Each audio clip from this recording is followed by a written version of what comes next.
Hello, this is Dr. Scott McLean. Today we're going to be doing an internal sinus lift. We're going to go over a few features about this before we start. On this tangential view, you can see that the implant is actually a bit too long for the area that we want to place it, so we're actually going to be into the maxillary sinus. So we have to start to consider about doing a maxillary sinus lift. There are two types of sinus lifts that you can do. One is a direct window approach, where you make a lateral window through the side of the maxilla. The other is to do an internal approach, which is actually going through the osteotomy, bumping up the cnidaria membrane in the bone, and then placing the implant, or later coming back and placing the implant.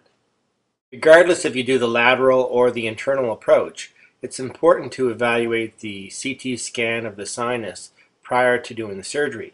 So one of the things you're looking for is symmetry. You're also looking for inflamed membranes, for blockages, for cysts, or for tumors, but just to evaluate things prior to doing the procedure. So one of the areas that's important to look at is the osteomeatal complex. The osteomeatal complex is a common pathway for drainage of three of the sinuses of the four, the frontal, the maxillary, and the ethmoidal areas. And these areas can be seen here on this lateral view with the septum removed. You can see the OMC is this area in the middle. So if this is not patent, then it's not advisable to do this procedure or to do any type of sinus procedure. So you have to send them off to an ENT if that's the case. So on this 3D model, you can see that the ostium is actually marked on the maxillary sinus, and you can see how far away they actually are. But this is important to make sure that this is patent and that the patient is actually ventilating this area and that everything's working properly. The axial view of the CT scan shows the patency of the maxillary sinuses as well. But we can also see the other roots and the angulation of these teeth, so we can envision how we're going to place this implant. One other aspect is we're able to see the buccolingual bone, but also the height of the bone. So we know that we need about 6 millimeters to get a nice grip on this implant during the internal sinus procedure.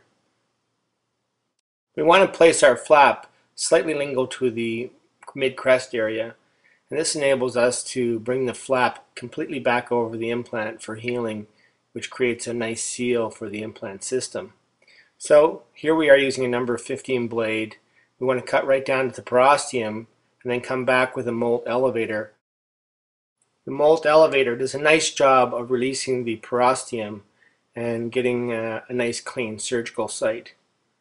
So here we are. We don't want to release the perosteum too much. We want to maintain the blood supply so we don't completely release that off of the ridge.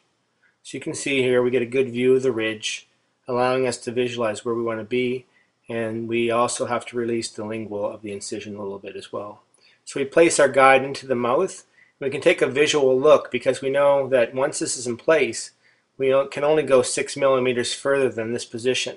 So we don't want to try to drill really deep at this point. So once we take the guide back out of the mouth, we're going to measure our drill and just to make sure how far we are on that particular marking. So we go back to the mouth, we reflect the tissue so we can see the bone, and this enables us to know that we're going to drill about 6 millimeters up to the base of the sinus, and then we're actually going to be able to feel the base of the sinus usually.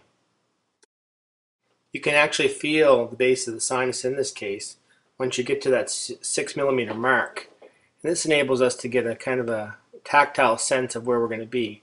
I like to go back with a pilot drill, which is a 2.4 diameter drill, which has a guide that will bring us directly up that first channel that was made by the 2.0 drill. The pilot drill helps us stay on angulation because that's what implants are all about, is staying on the right angulation. And this allows us to follow up with other step drills and gradually widen out the area. But at the same time, we're kind of testing and feeling the bone.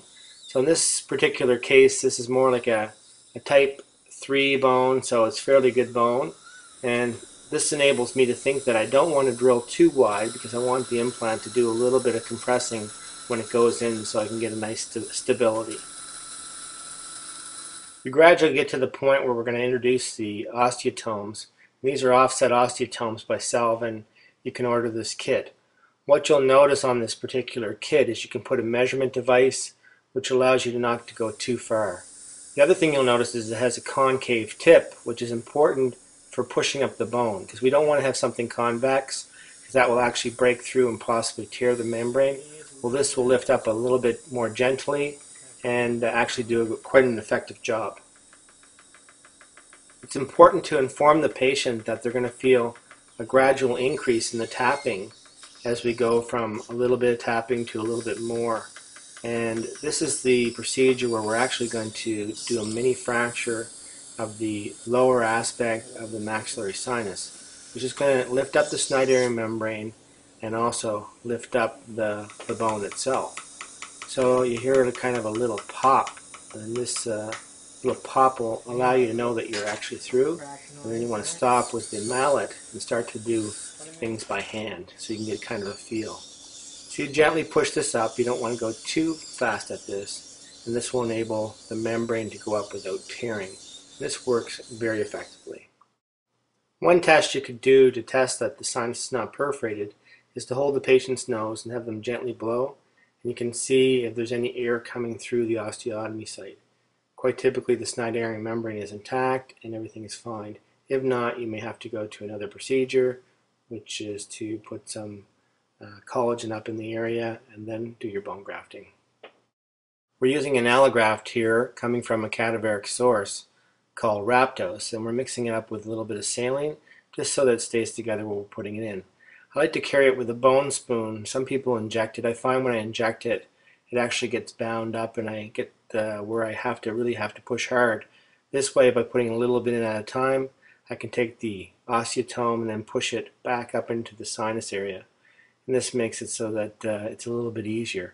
If too much gets in there, it just gets blocked.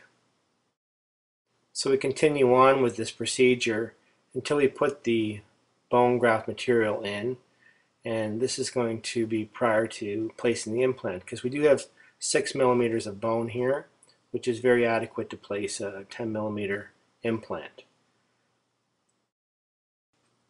The bone spoon and the molt elevator can be used together to kind of scoop it into the area, and then you keep presenting it and pushing it up into the osteotomy, but just don't let it have too much there. Now we're going to use a Noble Active 5 by 10 millimeter long implant, and this is the perfect implant for this particular procedure because we have some nice aggressive threads that start from a very narrow thread at the tip, and then they turn into square threads. So as the implant goes in, it's going to have a real terrific grab, which is what we're going to need here when we go to place this implant. So we carry it to the mouth, and using about a 50 Newton centimeter torque to start the implant, we're going to finish this with a hand driver. So we go and place this implant thinking all about direction and angulation and not putting too much pressure because we don't want to push this into the sinus. But we start the procedure and get this implant till it stops at the 50 newtons. So we go back to the hand wrench. We want to tighten this down until we see that the top of the implant is going to be coincident with the bone.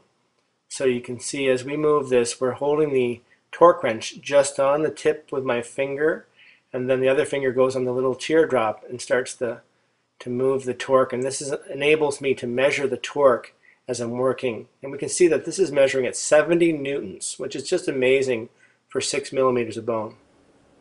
So I take an x-ray, and this is showing the bone graft material up on top of the end of the implant. And we're going to put this implant in just about another ½ millimeter to a millimeter, and then we'll take another x-ray later on when the patient comes back. Here we can see we're putting on a cover screw, and the cover screw is actually going to be used just to keep the bone material out of the top of the implant and let this heal. So we can see that the cover screw is there. We have the flap designed so it's going to cover over that complete area once it's flapped back. And this is the design that's made so that we can actually get a closure of the periosteum very quickly. So we put in a few sutures. These are vicryl sutures, so they'll have to be removed in 10 days. In about 4 to 6 months, the implant will be healed. We'll be able to do second stage surgery, and then following that, the implant restoration. The patient's going to need a little bit of pain medication, not too much though.